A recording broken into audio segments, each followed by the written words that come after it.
പരിചയമുണ്ടാകും. Narcotics and DSP ആണ്. Narcotics and DSPയുടെ കീഴിലാണ് dance of എന്ന് പറയുന്ന സംവിധാനം. അദ്ദേഹത്തിൻ്റെ കൺട്രോളിലാണ്. ജില്ലാ പോലീസ് മേധാവിയാണ് അതിൻ്റെ എല്ലാ കാര്യങ്ങൾക്കും ചുക്കാൻ പിടിക്കുന്നത്. പക്ഷേ അതിൻ്റെ ഗ്രൗണ്ട് ലെവൽ ഓഫീസർ ശരിക്കും അതിൻ്റെ ഗ്രൗണ്ടിൽ അതിൻ്റെ എല്ലാ കാര്യങ്ങളും കൺട്രോൾ ചെയ്യുന്നത് ജില്ലാ പോലീസ് മേധാവിയാണ്. അതിൻ്റെ ആത്യന്തികമായിട്ട് എല്ലാ കാര്യങ്ങളുടെയും മേധാവിയെങ്കിലും ഗ്രൗണ്ട് ലെവലിലായാലും ചുക്കാൻ പിടിക്കുന്നത് ഡാൻസ് ഓഫിൻ്റെയും കൂടി മേധാവി പിന്നെ DYSPയുടെ ചുമതലയുള്ള നാർക്കോട്ടിക് സെല്ലിൻ്റെ DYSP ആണ് CP. ഡാൻസ് ഓഫും ലോക്കൽ പോലീസും കൂടി ചേർന്നിട്ടുള്ള ഒരു ഓപ്പറേഷൻ്റെ ഭാഗമായിട്ടാണ് എനിക്ക് തോന്നുന്നത് ജില്ലയിൽ അടുത്തൊന്നും ഇത്രയും വലിയൊരു ഡിസ്കഷൻ. അത് ഇൻ ദ സെൻസ് ഈ നമ്മുടെ ഒരുപാട് ലഹരി മരുന്നുകൾ നമ്മൾ വലിയ ക്വാണ്ടിറ്റിയിൽ പിടിച്ചിട്ടുണ്ടെങ്കിലും ബ്രൗൺ ഷുഗർ ഇത്രയധികം ക്വാണ്ടിറ്റിയിൽ പിടിക്കുന്നത് സമീപ ദിവസങ്ങളിലൊന്നും ഉണ്ടായിട്ടില്ല എന്നുള്ളതാണ് ഞാൻ മനസ്സിലാക്കുന്നത്. അതിൻ്റെ സംഭവങ്ങളെ കുറിച്ചിട്ട് പറയും.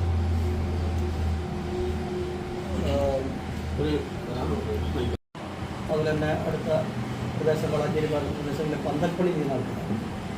ഒരാൾ 10 വർഷത്തോളമായി ഇവിടെ താമസിക്കുന്ന വന്നു പോകാത്ത പണി ചെയ്യുന്നത്, മറ്റൊരാളൊരു 4 വർഷമായിട്ട് ഈ നാട്ടിൽ പണിയെടുക്കാൻ വേണ്ടി വരുന്ന ആൾക്കാർ.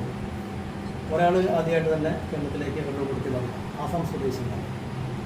അവരവിടെ നിന്ന് മയക്കുമരുന്നുമായി വരുന്നുള്ളത് ഇൻഫർമേഷൻ നമുക്കുണ്ടായിരുന്നു.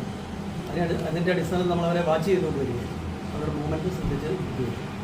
അങ്ങനെയാണ് ഇന്നലെ ഏതാണ്ട് പുലർച്ചെ ഒരു 5 മണിയോട് കൂടിയിട്ട് നമുക്ക് ഇവിടെ വാഹനം ഇവിടെ വളാഞ്ചേരി ലിമിറ്റിലുള്ള കൊട്ടാരം എന്ന സ്ഥലത്ത് വെച്ച് കാണുകയും നമ്മളത് തടഞ്ഞു നിർത്തി പരിശോധിക്കുകയും ചെയ്തു. അപ്പോൾ അതിലവർ ഈ മയക്കുമരുന്ന് കടത്താൻ വേണ്ടി ഉപയോഗിച്ചത് അവരുടെ വാഹനത്തിൻ്റെ മുമ്പിൽ ബോണറ്റിൻ്റെ സമീപത്ത് തൊട്ട് താഴെയായിട്ട് ചേസസിൻ്റെ ഒരു പൈപ്പ്, സ്ക്വയർ പൈപ്പ് പോലത്തെ 2 സൈഡിൽ അത് കട്ട് ചെയ്തിട്ട് അതിനുള്ളിൽ നമ്മുടെ സോപ്പ് പെട്ടിക്കകത്തായിട്ട് പാക്ക് ചെയ്ത ഒരു 15 പേർക്ക് വൺ സൈഡിൽ 15 പാക്കറ്റ് അതർ സൈഡിൽ വെച്ചിട്ടാണ് ഇവരത് കൊണ്ടുവന്നത്. അപ്പോൾ അതുകൊണ്ട് തന്നെ നമുക്ക് ഇത് കണ്ടെത്തുന്നതിന് വളരെയധികം ബുദ്ധിമുട്ട് അനുഭവപ്പെട്ടിരുന്നു. സെറ്റിൻ്റെ മുകളിൽ 2 സ്ക്വയർ പൈപ്പ്, അത് ഒരെണ്ണത്തിൽ കറക്റ്റ് 15 സോപ്പ് പെട്ടികൊള്ളും, അടുത്തെണ്ണത്തിലും 15 സോപ്പ് പെട്ടികൊള്ളും. ഇങ്ങനെ ഒരു ഡിറ്റക്ഷൻ ദ്വാരം മൗത്ത് വേറൊരു മെറ്റൽ പ്ലേറ്റ് വെച്ചിട്ട് അടച്ചിട്ട് സ്ക്രൂ അപ്പ് ചെയ്ത് വെച്ച് കഴിഞ്ഞാൽ പുറത്തുനിന്ന് ഒരിക്കലും നോക്കിക്കഴിഞ്ഞാൽ എങ്ങനെ ഒരു വർക്ക്ഷോപ്പ് വരെ കഴിഞ്ഞാൽ പോലും ചിലപ്പോൾ കണ്ടുപിടിക്കണം. ഇൻഫർമേഷൻ ഇല്ലെങ്കിൽ കണ്ടുപിടിക്കാൻ വളരെ പ്രയാസകരമായ രീതിയിലായിരുന്നു ഇത് സെറ്റ് ചെയ്ത് അവർ വന്നിരുന്നത്. അതുകൊണ്ട് നമുക്ക് തന്നെ അത് കണ്ടെത്താൻ വേണ്ടി വളരെയധികം സമയം ചെലവഴിക്കേണ്ടി വന്നു. ഇങ്ങനെയാണ് അങ്ങനെ ടോട്ടൽ 332.9 ഗ്രാം ബ്രൗൺ ഷുഗറാണ് അവരിവിടെ നിന്ന് കടത്തിക്കൊണ്ട് വന്നിരിക്കുന്നത്. ഇവിടെ കൊണ്ടുവന്നിട്ട് ഡീപ്പ് നടത്തുക എന്ന് തന്നെയാണ് അവരുടെ ഇതുവരെയുള്ള ചോദ്യത്തിൽ മനസ്സിലാകുന്നത്. ഡീപ്പായിട്ട് ചോദ്യം ചെയ്യാൻ വേണ്ടിയിട്ട് ഇരിക്കുന്നില്ല. നമ്മളതിൻ്റെ മറ്റുള്ള പ്രൊസീജിയർ നടപ്പിലാക്കുന്നതുകൊണ്ട് ചോദ്യം ചെയ്യൽ ഇനി നമ്മളെ കസ്റ്റഡി വാങ്ങിയിട്ട് തന്നെ ചോദ്യം ചെയ്യാനാണ്. നമ്മുടെ മുൻ കേസുകളെ പറ്റിയിട്ടുള്ള വിവരങ്ങളൊന്നും കിട്ടിയിട്ടില്ല. അതിനി കൂടുതലായിട്ട് അന്വേഷിക്കാം. പ്രതികളുടെ പേരൊന്ന് പറയും. റഷീദുൽ ഇസ്ലാം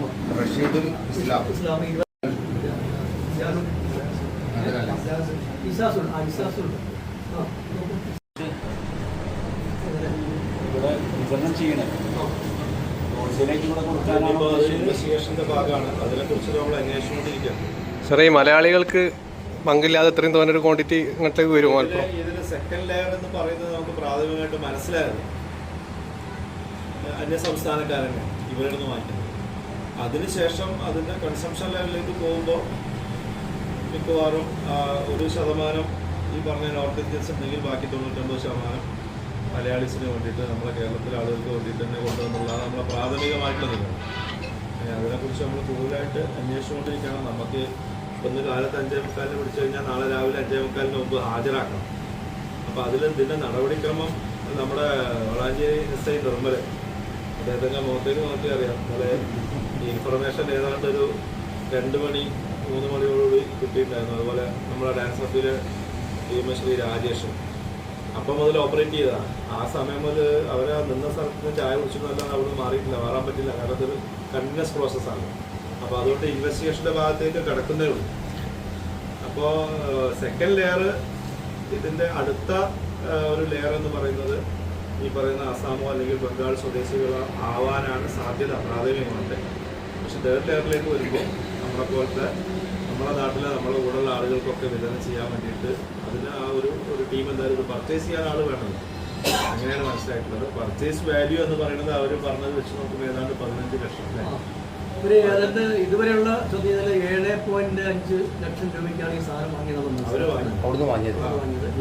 വിൽപ്പന അതിന്റെ ഇരട്ടിയിലധികം കൂടുതൽ അവർക്ക് ലാഭം കിട്ടും. അപ്പൊ അവിടെ നിന്നിട്ടുള്ള വാഹനത്തിന്റെ ഇന്ധനത്തിന്റെ ചെലവും അവരുടെ സ്റ്റേയും ബാക്കി കഴിച്ചു കഴിഞ്ഞാൽ ഈ പറയുന്ന പ്രോഡക്റ്റ് ഐഡന്റിഫൈ ചെയ്തത് ബ്രൗൺ ഷുഗർ ഒരു ഓട്ടോ ഡ്രൈവറുമായി ബന്ധപ്പെട്ടിട്ട് ഓട്ടോ ഡ്രൈവറിന്റെ കോൾ ഡീറ്റെയിൽസ് വെരിഫൈ ചെയ്യും, സയന്റിഫിക് ആയിട്ടുള്ള കാര്യങ്ങൾ നോക്കും. വേറെ ആർക്കെങ്കിലും ഇനി ഈ 3 പേരല്ലാതെ വേറെ ആരെങ്കിലും ഉണ്ടോ? അപ്പം നമുക്ക് കിട്ടുന്നത് ഈ തിരുവേപ്ര പാലത്തിൻ്റെ അപ്പുറത്തു നിന്നുള്ള ഇൻഫർമേഷനാണ്. ബാക്കി അല്ല പിന്നെ അവരുടെ ആക്ടിവിറ്റീസാണ്. അതിന് മുമ്പ് ആരെങ്കിലും ഇറങ്ങിപ്പോയിട്ടുണ്ടോ, വേറെ ഇതിന്ന് വേറെ സാധനങ്ങൾ വേറെ എവിടെയെങ്കിലും ഒളിപ്പിച്ചിട്ട് അല്ലെങ്കിൽ കൈവശം ഉണ്ടായിരുന്ന വേറെ എവിടെയെങ്കിലും കൊടുത്തിട്ടുണ്ടോ? ഇതൊക്കെ ഇനിയിപ്പോൾ നമ്മൾ കസ്റ്റഡിയിൽ വാങ്ങി ചോദ്യം ചെയ്താൽ ഇതിനെക്കുറിച്ച് ഈ 3 പേര് ആദ്യമായിട്ടാണെന്നുള്ളത് ചിലപ്പോൾ നമുക്ക് ഉറപ്പിച്ച് പറയാൻ പറ്റില്ല. കാരണം ഇതിൽ ഒരുത്തൻ ഈ 1-ാം പ്രതി 10 വർഷം ആയിട്ട് ഇവിടെ ഉണ്ട്. ഈ 10 വർഷത്തിൻ്റെ ഇടയിൽ ചിലപ്പോൾ ഈ ജീപ്പ് വന്നു പോയിട്ടുണ്ടാവാം. പിന്നെ ജീപ്പ് വന്നുപോയ വിവരങ്ങൾ കിട്ടിയിട്ടുണ്ട്. ജീപ്പാണ് വാഹനം. ഈ വാഹനം ഇതിനു മുമ്പ് വന്നിട്ടുണ്ട്. ഇവിടെ ഏതൊരു ടയറൊക്കെ മാറ്റിയതായിട്ടുള്ള സൂചന കിട്ടിയിട്ടുണ്ട്. ചിലപ്പോൾ അന്ന് വന്നതും ട്രാൻസ്പോർട്ട് ചെയ്തിട്ടുണ്ടാവാൻ സാധ്യതയുണ്ട്. ഫണ്ടിങ് ഒക്കെ ഇവർ തന്നെയാണോ? ഈ ബംഗാൾ മറ്റേ അന്യസംസ്ഥാന തൊഴിലാളികൾ തന്നെയാണ് ഫണ്ട് ചെയ്തിട്ടുള്ളത്? അതായത് പൈസ ട്രാൻസ്ഫർ അതിലേക്ക് നമ്മൾ കിടക്കുന്നു. അതിന് ബാങ്കിന്റെ സ്റ്റേറ്റ്മെന്റും പർട്ടിക്കുലേഴ്സും കൊടുത്താലേ അറിയുള്ളൂ. ഈ ഇതിൽ 1-ാം പ്രതിയുടെ സഹോദരന്റെയാണ് RC ഓണർഷിപ്പിലാണ് വാഹനം. അരുണാചൽ പ്രദേശിന്റെ വണ്ടിയാണ് അത്. ഈ 1-ാം പ്രതിയുടെ ബ്രദർ അവൻ അരുണാചൽ പ്രദേശിൽ എന്താ ജോലി ചെയ്യുന്നതാണെന്ന് മനസ്സിലാകുന്നു. അവിടെ നിന്ന് അയാളുടെയാണ് ഇതിന്റെ ഓണർഷിപ്പ്. പ്രതികളാണെന്ന് വളാഞ്ചേരിയിൽ താമസിക്കുന്നു. മുഖ്യമന്ത്രി ബഹുമാനപ്പെട്ട ആഭ്യന്തരമന്ത്രിയുടെയും ഒരു പുതിയ സ്കീം പ്രകാരം ജില്ലാ പോലീസ് മേധാവി ഉറക്കമൊഴിച്ചതിന്റെ പുറകെ കൊണ്ടിരിക്കുകയാണ് ബഹുമാനിയായിട്ടുള്ള ചൈത്ര തെരേസ. അപ്പോൾ അതിന്റെ ഭാഗമായിട്ടാണ് നമുക്ക് ഇത്രയും വലിയൊരു ഡിറ്റക്ഷൻ. ഇല്ലെങ്കിൽ സാധാരണ ഈ ജീപ്പ് പോകുന്ന പോലെ ജീപ്പ് പോകും.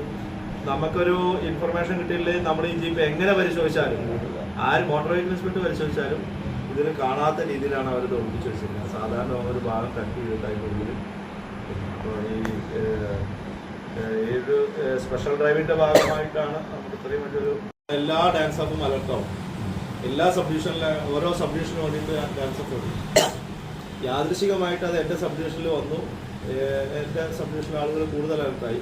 പക്ഷേ ഇത് വേറെ സ്ഥലത്തേക്ക് പോവുകയാണെങ്കിൽ അങ്ങോട്ട് നോക്കാനും ഇവിടെ വന്നിട്ട് ഇവരെ സഹായിക്കാനും ജില്ലയിലെ മൊത്തം ഡാൻസ് ഓഫ് ടീമും ആ രാത്രിയോട് രാത്രി ഇവിടെ എത്തി. കാരണം ഇതൊരു ചെറിയ ഇൻഫർമേഷൻ ആയിരുന്നില്ല. സാധാരണ നമുക്കൊരു 5 ഗ്രാം വരുന്നുണ്ട്, 10 ഗ്രാം വരുന്നുണ്ട് എന്നൊക്കെ പറയുമ്പോൾ ലോക്കലായിട്ട് തന്നെ അന്വേഷിക്കാം. അപ്പം ജില്ലയിലെ സിബിയുടെ കെയർ ഓഫിലുള്ള കീഴിലുള്ള ബഹുമാന്യനായിട്ടുള്ള ജില്ലാ പോലീസ് മേധാവിയുടെ കീഴിലുള്ള എല്ലാ ഡാൻസ് ഓഫ് ടീമും 3 മണി മുതൽ ഇങ്ങനെ ചുറ്റുന്നുണ്ട്. കാരണം നമുക്ക് ഈ വരുന്ന വണ്ടി ചിലപ്പോൾ പെരിന്തൽമണ്ണക്ക് പോവാം, ഇതിപ്പോൾ ഇങ്ങോട്ട് വന്നെന്നുള്ളൂ, അല്ലെങ്കിൽ മാറി കൊളത്തൂർക്ക് പോവാം, അതായത് തിരുവേപ്ര ക്രോസ് ചെയ്ത് നമുക്ക് വന്നെന്നുള്ളൂ. അപ്പോൾ എല്ലാവരും അലർട്ടായിരുന്നു. അപ്പോൾ അതിൽ ഡാൻസപ്പിൻ്റെ സീനിയേഴ്സ് ആയിട്ടുള്ള കുറേ ASI